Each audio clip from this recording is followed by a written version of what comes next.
out all year. Cale Gale in that Ream Chevrolet. Fourth caution has come out. 3 trucks caught up in this most recent incident. In the middle, Cale Gale, the most wild ride.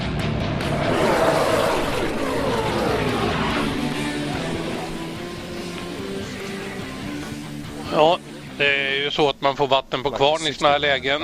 Det var John King som kör bil nummer 7 som av oerfarenhet eller klumpighet, jag vet inte vad, helt plötsligt ryckte till lite grann och förorsakade det hela. Han körde rakt in i Cale Gale i 33an och sen var det murkänning för båda två. Matt Crafton fick en liten del av det där också, och naturligtvis också Mike Skinner i nummer 8, och hans dag är över. Som vi hörde så har han fått hjälp att komma med i det här fältet. Han har varit väldigt bra, han har vunnit truckserien och han har till och med varit uppe i Sprint Cup ett par år och är en garanterat erfaren och duktig förare. Men hans möjligheter att ta hem någonting bra här på Daytona är över.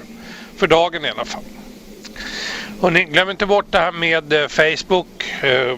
Ni går in på facebook.com/Viasat Motor Sverige, så kan vi umgås lite grann där också. Jag vet att det är sent där hemma, men för er som är vakna så finns möjligheten i alla fall att göra det. Där ser vi Paul Harakas bil. Han var ju med i den första smällen och faktiskt den som förorsakade det hela också. Och de har varit inne i depån hur många gånger som helst. Men det ser ut som den där bilen inte går riktigt rakt. Jag tror de har försökt justera, men jag tror inte de lyckas att få till det där riktigt. Han har i alla fall varit, eller var nu, den första bilen på icke-ledarvarvet. Så han har fått det som kallas för Lucky Dog. Att han får hoppa upp till slutet på ledarvarvet. Frågan är om bilen är värd det, om man kan hänga med. Vi får se, han kanske måste komma in i depån ytterligare några gånger innan det hela är slut. Spectacular area here. And then look at the crowd that's gathered to watch these trucks right here tonight in Daytona. The Camping World Truck Series is one of the most anticipated races of Speed Weeks, and it never disappoints. There's always a lot of action and great racing. And Mikey, the infield's jam full. I love that, Phil. Yep. Great crowd in the stands, and the infield is completely full for the weekend. They're continuing to clean up debris on the racetrack in the tri-oval. That is the reason for bringing the field down on pit road. They have not opened pit road yet, so the field is following the pace car down pit road, but they're not able to stop and make any adjustments or add fuel, change tires to the trucks. How about the Aaron's Lucky Dog going to Polly Haraka? All that damage happened back on lap 19. Yeah, Aaron's doesn't care how bad your credit is. They don't care how many laps you're down. They're just going to give you one back. He's 8 laps down. We don't care. He's 7 down. That's better than 8, right? Absolutely. Giving him a lap back, courtesy of Aaron's. And it's pretty well used up, isn't it, Phil? Sure is, but that's looking for good things out of that team. Richie Waters, who is a good friend of ours, won so many races with Kyle Busch and Eric Almirola. He's now a team owner.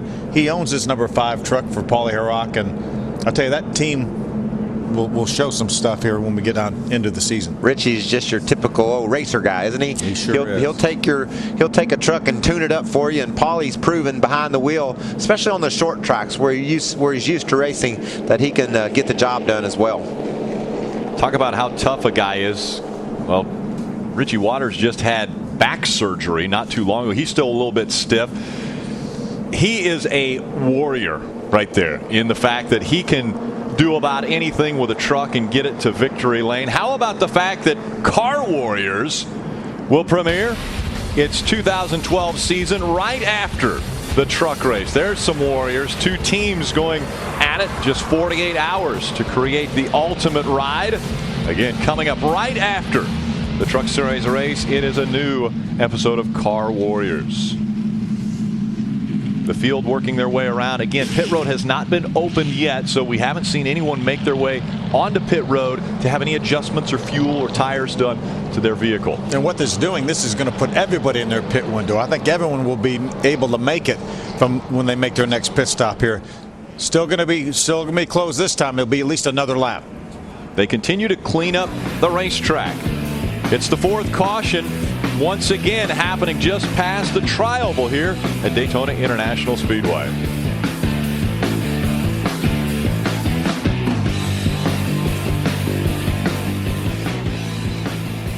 Ganska långt gulflaggs uppehåll, men jag skulle tro att de flesta, om man kom in nu, klarar sig hela vägen fram.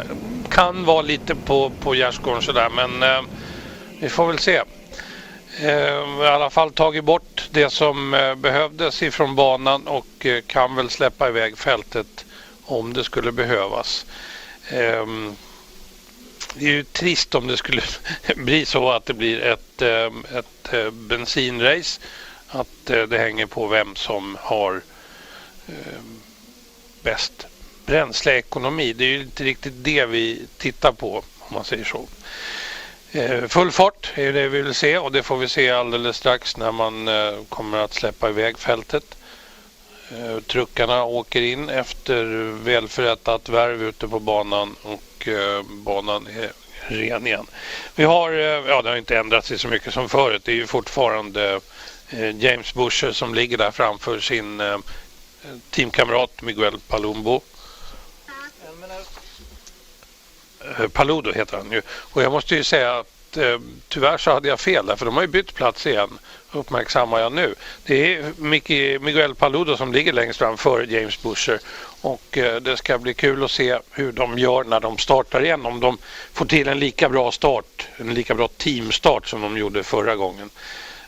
Det var ju en smakstart, och Brad Keselowski som låg där kunde bara åka bakåt i fältet när han blev helt ensam på utsidan. Men vi får väl se om de dyker in. Vi ser. Ja, de flesta kommer in, och det här kan då vara det sista, det påstoppet för samtliga egentligen. Förutsatt att man inte gör av med alldeles för mycket soppa på slutet då förstås. Och då är det ganska viktigt att det här funkar till 100%, att man får in all soppa som behövs. Truck racing at Daytona. This could be the final stops of the night. Max Gresham is a rookie. He's driving like a veteran. Fuel only. Hermie? Justin Lofton choosing track position over tires. Fuel only. No adjustments for the six. Top of your screen, you see Miguel Paludo. He is going to roll out, but a couple of other trucks rolling through. James Busher beats him first, and another truck got by him. Not sure who that was. Well, the 68, He must have not. Field decided to make his way right back out onto the racetrack very quickly. Yeah, I think he must have missed his. He must have missed his pit, Rick, and got back out on the other end. So he'll have to come back, I'm sure. You know, we have enough of this race left that these guys needed to top it off. They needed to make sure they got all the fuel in it. So I doubt if Clay was able to get stopped in this pit.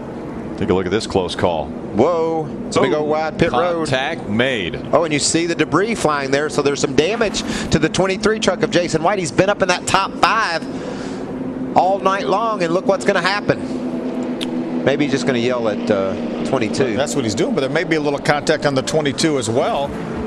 Yeah, but did it damage that right front fender, Phil? Watch the debris fly here when they hit each other. Look at how hard he hit the left rear of the 22 truck. And what Jason's upset about, there was room to the outside. Yeah, Joey should have been way over to the right. There was plenty of room. You got to get out to the right when you're leaving, and Joey didn't do that. There's a damage right there on the 23 truck.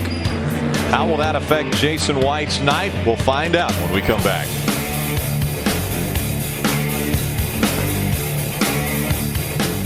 Ja, reklamavbrotten kommer som spön i backen här, och jag hoppas att det inte händer så mycket så det blir gul flagg, så att vi kan följa racet och få lite känsla för det hela när det drar igång igen. Vi såg att det är lite trångt på pit road. Det behöver inte vara så där trångt som det var. Joey Coulter som var där ute kunde ha backat av en aning. Jason White i 23an fick väl lite skador på bilen, men jag hoppas att det inte är någonting allvarligt, för det är ju synd om det ska fördärvas av en skada i depån. Nummer 68, Clay Greenfield, som kom ut först tidigare, är inne i depån nu. De hann inte få i all soppa förmodligen med tanke på det korta stoppet som de hade, och han var tvungen att komma in igen. Så att jag vill säga att ordningen är återställd, bara det att man har bytt plats igen. James Busher ligger längst fram och Miguel Paludo är på andra platsen. Det var ju som det var förra gången när man kom ut. Och stackars Paul Haraka är inne i depån igen. Jag vet inte hur många gånger han har varit där inne, men han är säkert trött på att se depån för stunden i alla fall, skulle jag tro. Snart dags att släppa iväg dem igen och hoppas att vi får se så mycket clean och hård och snabb racing som möjligt. Där ser vi den där lilla incidenten mellan de två. Joey Coulter som kunde ha legat en bra bit längre till höger, så hade inte det där hänt. Jag förstår nästan lite grann varför Jason White blev lite förargad. Snart dags att släppa iväg dem. Alldeles strax är det dags för Rumble in Daytona igen. Welcome back, field 2x2. How about our Just for Men mustache and beard keep your edge tonight? It's been all about the 22 trying to keep his edge. Here's a wild ride, getting pushed by that 09. Gets sideways here, has to chase that truck all the way up the hill. That'll get your attention at 190, right? And here he is leaving pit road. Jason White pulling out of his pit. Joey didn't give him much room. They make a little bit of contact. Look all the room that Joey had out to the right. He could have swung out and avoided that. Mustache and beard, keep your edge. Field coming back into the tri-oval. Green flag back in the air. James Busher on the bottom of the racetrack. We're going to have the same strategy now. James Busher going to back off and let Paludo get down in front of him. Travis Quapple was able to get to the bottom. Uh-oh, there went a hitch in the plan. They thought Quapple would push Paludo up there, and that didn't happen. Now their little playground they had at the front, that's all done. Now Timothy Peters now is going to jump to the outside of Paludo, putting him in the middle. Far outside is that 17 of Timothy Peters, now moving for position once again. It looks like it's the final 2 or 3 laps of racing, but it's not. We still have 32 laps to go. James Busher leading that inside line, but here comes the outside line with momentum. Man, what momentum that outside line has.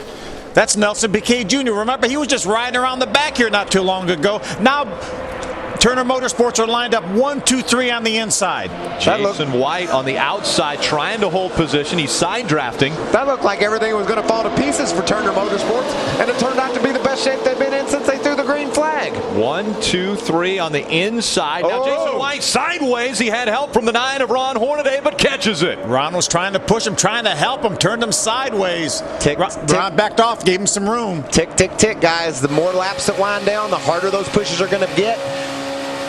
Here comes Hornaday once again on the back bumper of that 23 of Jason White. See, Hornaday let him go when he got to the corner that time, and Jason was defending against turning into the corner. Jason didn't want to turn. He was afraid he would get spun out. Went straight up the hill.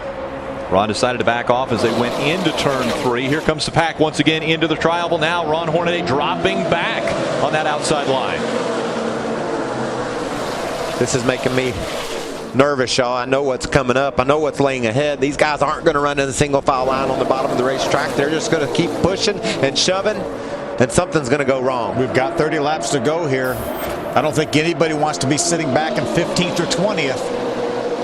Can't win from there, Phil. This is Daytona. You got to win. That's what you're here for. I don't think we've talked enough about how impressive Turner Motorsports has been to start off the season. They got the top 3 spots in qualifying. Right now they're running top 3, and they have led all green flag laps. Turner Motorsports has been out front for every green flag lap here at Daytona. There's some pushing going to go on here.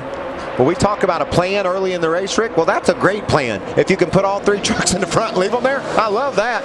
Veterans on the outside. Will that experience work for them? And then you throw in Ty Dillon. They can't keep doing that. Todd Bodine trying to help Ty Dillon, but getting him a little bit loose with every push. At least the vision's a little bit better in these trucks. Those cabs are so big. You're able to look through the back window, through the windshield, and see what's out in front of the guy that you're trying to push. Now Ty Dillon moves out. Looks as though he's going to leave the 23 to hang, but the line stays behind Jason White, and that puts Ty Dillon now on the outside looking in. Still down there. He just didn't have any help. If they would have gone with him, they would have hung the truck in the middle. They decided to, Todd Bodine decided to go with Jason White. Jason White.